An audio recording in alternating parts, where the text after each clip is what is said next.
well, welcome back. And we are starting today with our first series of modules. Unit 1, Attitude Defined. We're talking about the value and understanding of the relationship of how we view things, how we view life, how we view people. What is an attitude? It's a settled way of thinking or believing. So we're going to talk about this a little bit, just to kind of rev up and warm up to the hardcore stuff. Anyway, let's get started. So attitude. So attitude in anything is your most valuable asset. How you decide to work with people, how you decide to react to things. It tells people, are you mature? Are you confident and strong? If you're trying to sell something, you need to have that confidence and strength, because if you don't believe it, why should I? Why are you asking me to part with my hard-earned money if you don't believe enough in what you're doing anyway?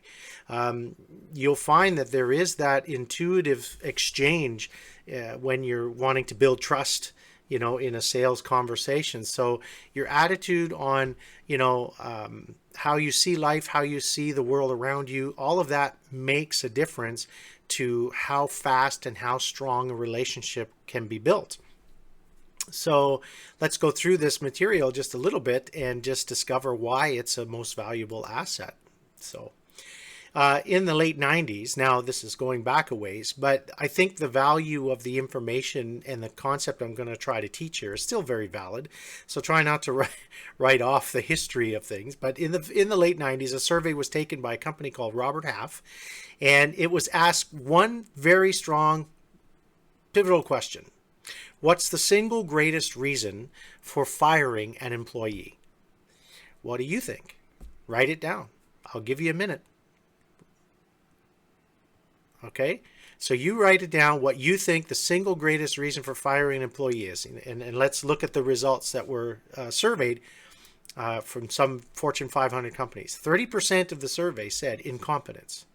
So a person is hired, they just can't do the job. They don't have the skill set, or they're kind of bumbling around outside of their wheelhouse, as we say. Number 2, dishonesty, 17% of that survey. Number 3, negativity. Negativity. How many of you run into somebody in your workplace that's, you would call it toxic now, right? Number 4, lack of motivation. Number 5, failure or refusal to follow instructions, 7%. Number 6, other reasons, 8%. So there's always that variable in there. I felt that 8% probably was pretty high, but so what do 4 out of the 7 results have in common? So let's review them again. Incompetence, 30%. Dishonesty, 17%. Negativity, 12%. Lack of motivation, 7%. And failure or refusal to follow instructions, 7%. Other reasons were 8%. What do you think the 4 out of the 7 have in common? Write down your answer. Okay, you ready? Attitude-related issues. Let's go back. Incompetence is not necessarily attitude, that's skill set. And skill sets can be trained. With a willing mind and willing heart and some enthusiasm, you can train most competency issues. Second is dishonesty. Is that not a personal choice? Is that not really on the person to decide to be honest or dishonest? So that would be under the category of attitude. Negativity. Is that not an attitude? Lack of motivation. Can be an attitude. Sometimes people can power their way through something. They can decide to persevere, or they can just decide to put the shovel down and just, I'm done. That's an attitude. Failure or refusal to follow instructions. Failure to follow, that's, I think, is a choice. Or, then you go into incompetence, right? But refusal to follow instructions, that definitely is an attitude. So this is the reason. Attitude-related issues are the number one reason, really, accumulatively, for firing an employee. A lot of people will move in and out of an employment scenario more because of environment and how they feel they're treated, or their attitude on the work environment, more often than just money. It's bigger than you think. So here's 3 reflections from within for your attitude, our attitude. Number 1 is our presentation. So you think about issues like posture, or enthusiasm in how you present yourself. Presentation matters, right? How we feel about ourselves and our confidence in developing socially and personally. So if you are of that kind of mindset that woe is me, I am a victim, it's going to come across. In fact, I've heard some psychologist friends say to me, it's kind of like people wear a stamp on their forehead. I'm a victim. And what they're trying to do is they're trying to appeal to your sense of pity as a potential client to buy their service because somehow you're helping them. I don't know about you, but if you've ever taken a test drive in a car and the sales guy's in the back seat and he's telling you how this is going to really help him break his cocaine addiction, I mean, it does happen, and it is that open, right? They're trying to appeal to our sense of pity or our sense of mercy in order to beg for the business. We should never be begging for the business. So presentation matters. It's posture, it's eye contact, it's communication. Well, that would be the next one. But even the kind of clothes that you decide to wear. If if you're going to step up in order to have a higher interaction, or you're looking for the high value exchange or the sale, you're going to have to meet the expectations of that environment. That's just the way the world works. But how you feel about yourself, when you look in the mirror, ask yourself this key question. Are you happy with what you see? And if you're not happy with what you see, and you say, well, I feel depressed all the time. Well, you have to ask yourself, well, what am I willing to do to push back that depression? Or is this depression training me in order to become a better person? I look at it like that. So how do you displace those negative feelings? Now, that's a whole other conversation, but you got to look in the mirror and be happy with who you see. Number 2 is communication. So not just, it's not just the basics of eye contact, but our ability to adapt, communicate effectively is greatly enhanced by positive, balanced personal attitude. So when somebody's talking to you, you can tell by facial expression and vocal inflection if they're really interested in this conversation. Well, yeah, that sounds great, James. Okay, let's move on. That's not very exciting. That sounds great. I would love to learn more. That's an expression that would tell you that, okay, there's something good here. The attitude is in a good place. Eye contact, vocal inflection, posture. Did they dress for success today? I'm not one of these people that are uber dressers, and I'm very utilitarian and casual, but I've been at this a long time. I have a good, strong network. But when you're trying to make that impression, make sure that, as I say to a lot of people who are just starting out, make sure that your head is in the game while the game is being played. That's really, really important. So your level of communication, how you talk, how you stand, even the firmness of your handshake and how you greet people, that all matters. Number 3, of course, relationships. So the note here is your ability to attract and maintain meaningful relationships is a strong reflection of our attitude on life and circumstances. So our ability to attract, anybody can go to a bar and hook up, right? Or maybe not, I don't know. But, it's easy to attract somebody because they don't know you. They don't know anything about you. But can you maintain that level of relationship? Can you maintain and mature that kind of relationship? That's where the real skills are. And so I'm trying to help people in sales who earn their living by goodwill of their client community. The ability to attract is charisma, but the ability to maintain is more about character. So I would encourage you to think strongly on that idea, the difference between just straight charisma and actual character. Longevity is your best friend here, even though it may not sound exciting. I could tell you story after story where this mattered. But for the sake of time, I have to move on today.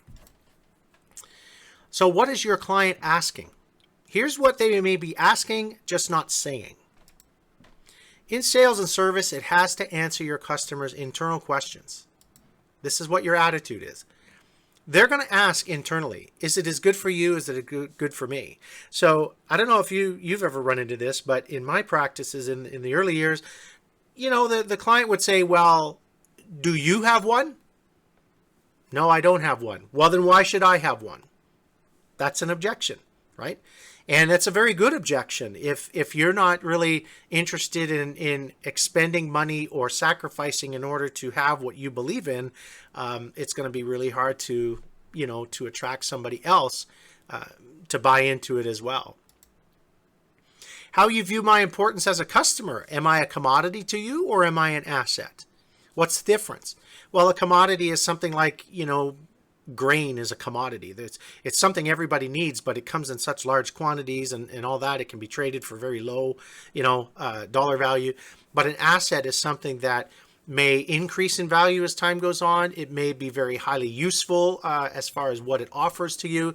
So as a customer, do you view me as a love them and leave them kind of experience, or do you view me as somebody that is worthy of investing in, worthy of taking time to acknowledge, and of course, build relationship with in order to build referral? I would prefer that you would look at your clients like that. Somebody once told me that the word client, now I could, fact check this if you like, but the word client is to be under one's care. Like it's more of an intimate relationship than just customer. And what I notice in levels of business is, there's client, which is we are in direct communication, high value.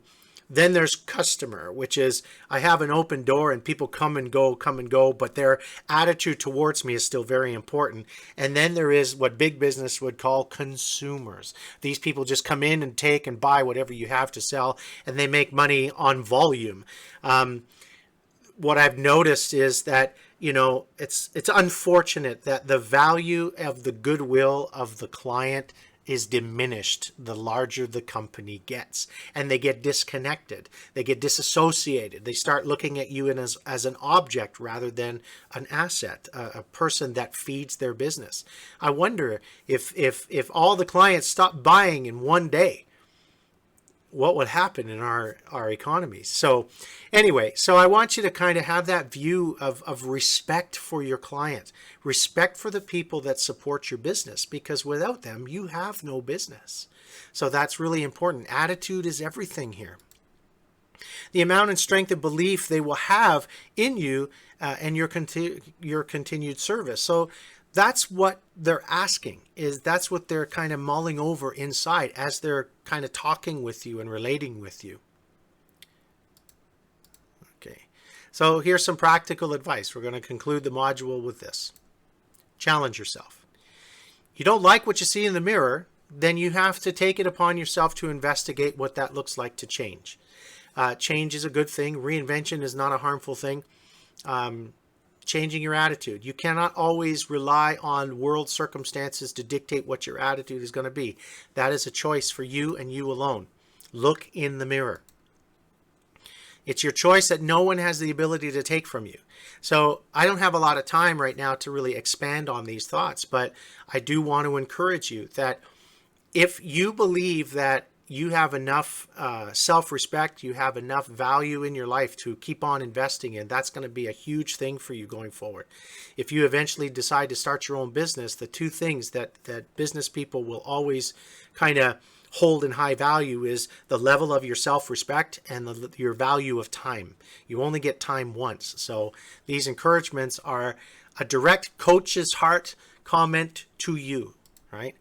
It will affect all of your outcomes. Attitude will affect your outcomes. Try not to look at the world and say, you owe me something, because the world doesn't owe us anything.